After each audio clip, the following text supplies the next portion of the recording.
पॉलिमी लालू प्रसाद यादव की अगर बात की जाए तो सूत्रों से जो खबरें मिल रही हैं कि बहुत संभव है कि वो चुनाव लड़ने वाले हैं। खबरें ऐसी भी हैं कि दिल्ली की टिकट कटवा चुके हैं और 15 जून को नामांकन पत्र वो दाखिल करेंगे। लेकिन अभी कुछ ही देर पहले हमने उनकी पार्टी के प्रवक्ता को सुना, वो तो ये कह रहे हैं कि अगर नीतीश कुमार उम्मीदवार बनते हैं तो हम उनका समर्थन करेंगे। लेकिन लालू यादव एक बयान में ये भी कह चुके हैं कि एक बिहारी उम्मीदवार होना बहुत जरूरी है। पिछली बार मेरे कागजात खारिज हो गए थे, लेकिन इस बार मैं बेहतर तरीके से तैयार हूं। ये भी अपने आप में काफी दिलचस्प होता जा रहा है।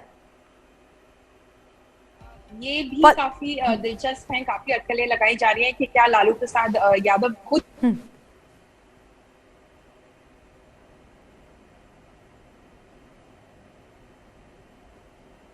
के बढ़कर नामांकन भरे। समर्थन की भी तो जरूरत है, वो किस तरह से जुटाएंगे, वो कहां से वो समर्थन लाएंगे? क्या कांग्रेस से उनकी बातचीत हुई है? क्या तृणमूल से उनकी बातचीत हुई है? क्या दूसरे पार्टी से उनकी बातचीत हुई है? कांग्रेस, जैसा कि हम जानते हैं, अब तक जो खुद कांग्रेस ने आकर खुलकर सामने कहा है कि उन्होंने उद्धव ठाकरे, ममता बनर्जी और शरद पवार से बात की। खुद मिसेस सोनिया गांधी ने उनसे बात की है। ममता बनर्जी, हम जानते हैं कि वो कल कॉन्स्टिट्यूशन क्लब दिल्ली में 3 बजे एक मीटिंग उन्होंने बुलाई है, जो उन्होंने एक आह्वान दिया है ऑपोजिशन पार्टीज को। 22 लीडर्स को उन्होंने चिट्ठी लिखकर बुलाया है कि आइए मिलते हैं, बैठते हैं, बातचीत करते हैं और एक कंसेंसस कैंडिडेट का नाम सामने रखते हैं जो एनडीए के कैंडिडेट को टक्कर दे सके। तो अब तक तो ऑपोजिशन में बातें ही चल रही हैं एक कंसेंसस कैंडिडेट को सामने करने की। आप अगर एक नामांकन भरना चाहते हैं तो आपको तो एटलीस्ट 50 एमपीज का जो है आपके प्रपोजल्स बनेंगे, 50 एमपीज उसको सेकंड करेंगे आपके नॉमिनेशन को।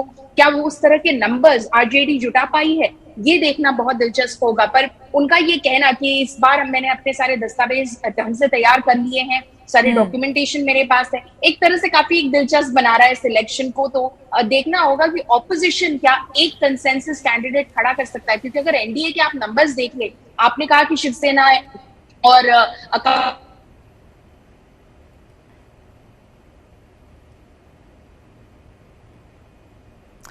पॉलिमी, आपकी आवाज में कुछ दिक्कत आ रही है। अगर आप नंबर्स जी पॉलिमी, अगर आप अपना देखें तो सिर्फ 13,000 वोट से पीछे है एनडीए। अगर आप सिर्फ वाईएसआरसीपी के पास।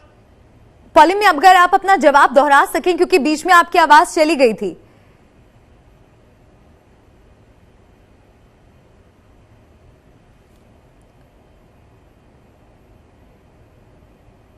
क्या मेरी आवाज पहुंच रही है आप तक पॉलिमी? पॉलिमी से लग रहा है संपर्क हमारा टूट गया है। एक बार फिर से हम उनके साथ कनेक्ट करने की कोशिश करेंगे। लेकिन हिमांशु, पॉलिमी से मैं उनका जवाब पूरा सुनूंगी। इस बीच जिस तरह से ममता बनर्जी सक्रिय नजर आ रही हैं, उस पर भी चर्चा करनी जरूरी हो जाती है। क्योंकि एक तरफ बंगाल हिंसा में सुलग रहा है, बंगाल हिंसा के बीच मुख्यमंत्री ममता बनर्जी मिशन दिल्ली को लेकर ज्यादा सक्रिय नजर आ रही हैं। कल 15 जून को राष्ट्रपति चुनाव को लेकर विपक्ष की बैठक उन्होंने बुलवाई है। सवाल यही है कि बंगाल की कानून व्यवस्था को छोड़कर ममता बनर्जी दिल्ली के लिए इतनी टेंशन में क्यों है?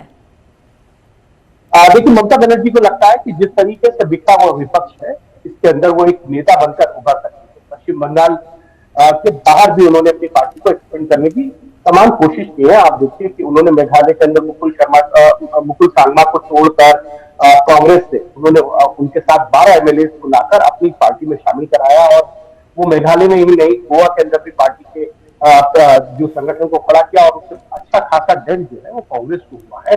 आसाम के अंदर वो पार्टी को खड़ा करना चाहती है। त्रिपुरा के अंदर कुछ समय हम देखें तो वहां पर जो है टीएमसी अपने संगठन को खड़ा करके कहीं ना कहीं ये दिखाना चाहती है कि बीजेपी के साथ अगर कोई सही मायने में लड़ाई लड़ सकता है आज के दौर में तो वो टीएमसी लड़ सकती है। तो एक तरीके से ममता बनर्जी इस कवायद में लगी हुई है कि कहीं ना कहीं अपोजिशन का जो मेन चेहरा है वो बन जाए। और मुझे लगता है इसी का फायदा जो है वो बीजेपी को मिलेगा। क्योंकि अगर बटा हुआ विपक्ष होगा तो ऐसे में कहीं ना कहीं बीजेपी के लिए जो है चुनावी गणित के हिसाब से बहुत अच्छा उनको जो है इस राष्ट्रपति चुनाव में मार्जिन मिल जाएगा। जैसे हम याद करें कि 2017 के अंदर लगभग 66% का जो वोट शेयर था वो एनडीए के उम्मीदवार जो महामहिम है रामनाथ कोविंद, उनको मिला था। तो एक तरीके से लगभग 2.5 लाख का मार्जिन जो था दोनों कैंडिडेट्स के बीच में था, मीरा कुमार और रामनाथ कोविंद के बीच में। तो एक ये जरूर है कि अगर विपक्ष बटा हुआ होगा तो ऐसे में कहीं ना कहीं इसका फायदा बीजेपी को होगा। और टीएमसी ये जरूर चाहती है कि अपोजिशन के चेहरे के तौर पर उनको पेश किया जाए, लेकिन क्या ममता बनर्जी के साथ नवीन पटनायक आएंगे और वाईएसआर कांग्रेस आएंगे, केसीआर आएंगे, ये देखने वाली बात है। डीएमके उनके साथ आएगी। लेफ्ट पार्टी इसकी सरकार केरल में है, लेफ्ट पार्टी के ममता को समर्थन करेगी।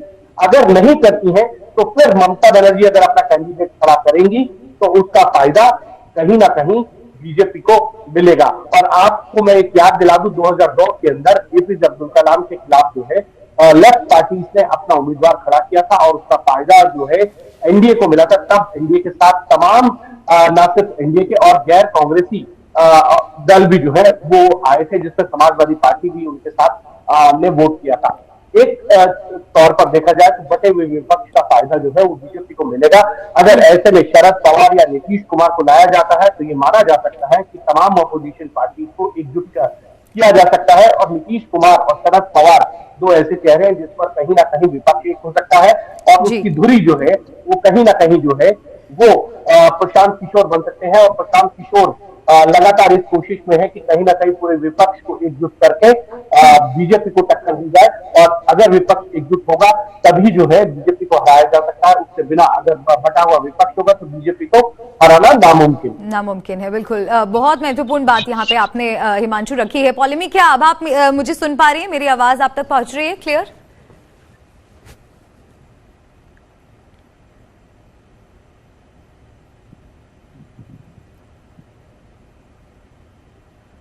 पॉलिमी, क्या आप मुझे सुन पा रही हैं? जी मलिका जी, मैं आपके पास आऊंगी पॉलिमी, क्योंकि आप जो जवाब दे रही थी वो अधूरा रह गया। लेकिन इस बीच दर्शकों को जेडीयू के नेता अशोक चौधरी का बयान सुनाते हैं। उन्होंने इस पूरे मामले में क्या कुछ कहा है, सुनिए। देखिए, ऐसा है कि ये दावेदारी कोई जब मान लीजिए कि हमारे में बहुत योग्यता है, ऐसे बहुत से लोग हैं जो एमए हैं, एलएलबी हैं और उनमें योग्यता है लेकिन उनको नौकरी नहीं मिलती है।